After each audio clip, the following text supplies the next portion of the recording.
सो लाला, सबसे पहले तो बांग्लादेश, मतलब जिस तरह पार्टनरशिप लगी, जिस तरह कैरेक्टर दिखाया अपना आज बांग्लादेश टीम ने, मैटर करता है बहुत ज़्यादा। ज़ाहिर बात है कि इतनी बड़ी टीम के खिलाफ जब आपके 5 विकेटें गिर जाए और उसके बाद इस तरह की पार्टनरशिप, तो मेरे ख्याल में आउटस्टैंडिंग परफॉर्मेंस रहती है। वरना तस्वुर ये किया जा रहा था कि 100 या 120 में टीम आउट हो जाएगी, लेकिन क्योंकि रिस्पॉन्सिबिलिटी ली है, पार्टनरशिप लगाई है उन्होंने, एंड देन मेरे ख्याल में 3 के रन रेट से चल रहे थे, एंड देन अभी 4.5 तक वो पहुंच गए। 50 ओवर हो जाएंगे, लेट्स सी कहां तक खत्म होता है, लेकिन एटलीस्ट कैरेक्टर का पता चलता है कि नहीं आए, उन्होंने जिम्मेदारियां संभाली और टीम को लेके चले। एक शर्मिंदगी वाला स्कोर से बचने के लिए एटलीस्ट अब वो ऑलमोस्ट 200 सवा 200 जो भी करेंगे 50 ओवर तक वो देखा जाएगा बाद में, लेकिन एटलीस्ट कैरेक्टर शो किया है उन्होंने अपना। 154 रन की वो पार्टनरशिप, 154 रन की पार्टनरशिप अगेंस्ट इतनी तगड़ी बॉलिंग लाइनअप के अगेंस्ट। अभी आप कह रहे थे कि हम इसको बिल्कुल साइड पे नहीं कर सकते बांग्लादेश को। नहीं, बिल्कुल नहीं कर सकते, उनके भी टुच्चे टुच्चे बॉलर बहुत सारे हैं, उनका भी पता नहीं चलता।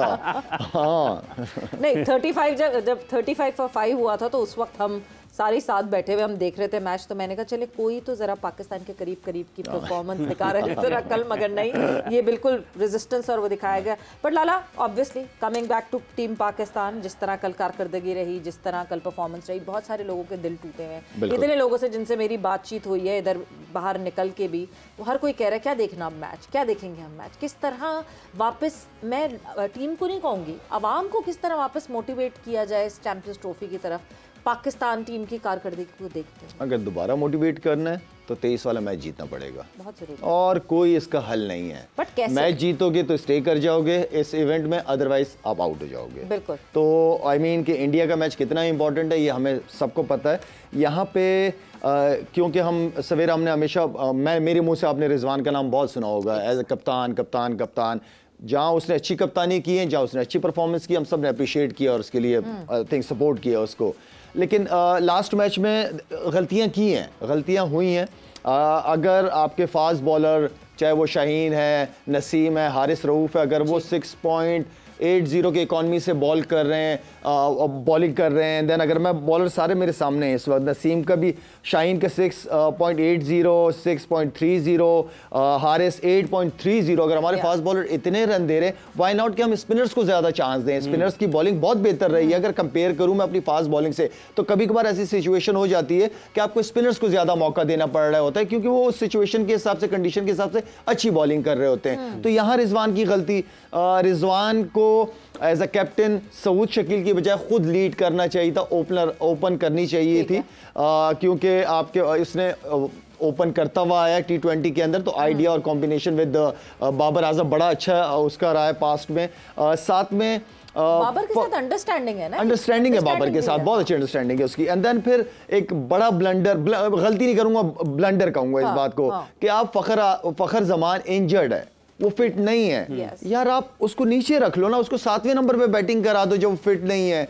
तो जो मेन बैट्समैन है, तैयब ताहिर हो गए, आगा सलमान हो गए, एंड देन खुशदिल हो गए, इनको ऊपर चांस देना चाहिए था।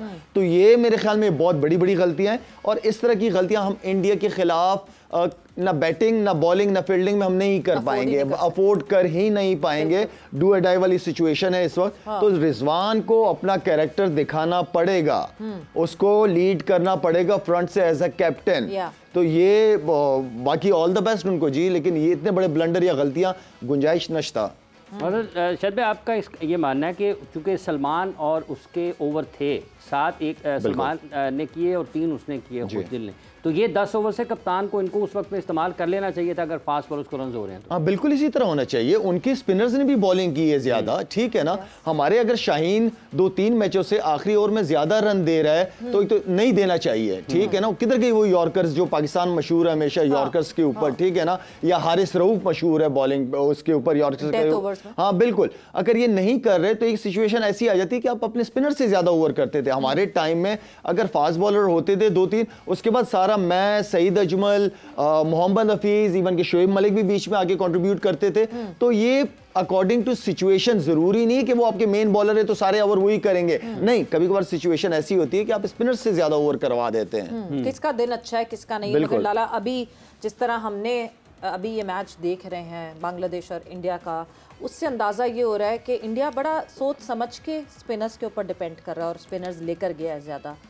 हम इस मामले में फिर फंसेंगे जब हम 23 को वापस उतरेंगे, तो हमारे पास तो स्पिनर वही हैं जो पार्ट टाइमर्स हैं या अबरार हैं।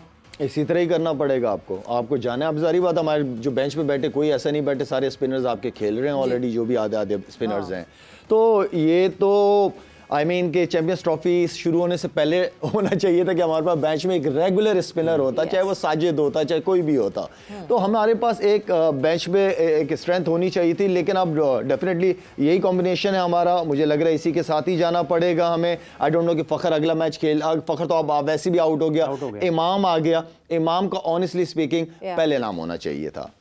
वो जो मैंने कहा था ना कि एक दो प्लेयरों पे मैं बात कर सकता हूँ, लेकिन करना नहीं चाह रहा कि किनको नहीं होना चाहिए था और किनको होना चाहिए था। तो किनको नहीं होना चाहिए था उनका तो खैर मैं नाम नहीं लूंगा, लेकिन इमाम को होना चाहिए था। क्यों नहीं नाम लेंगे, किनको नहीं होना चाहिए था लाला? सवेरा मैं बताऊं आपको, थोड़ा सा मैच हो जाए, एक दो मैचेस हो जाए ना, फिर बात करते हुए बंदा अच्छा लगता है, मोटिवेटेड रहे। हाँ, मोटिवेटेड रहे। मैं नहीं चाह रहा कि मेरी बात से कोई नेगेटिव उन प्लेयरों को, क्योंकि हमेशा मेरी तरफ से ये रहा कि मैं हमेशा प्लेयरों को ड्यूरिंग द टूर्नामेंट सपोर्ट करता ही हूँ।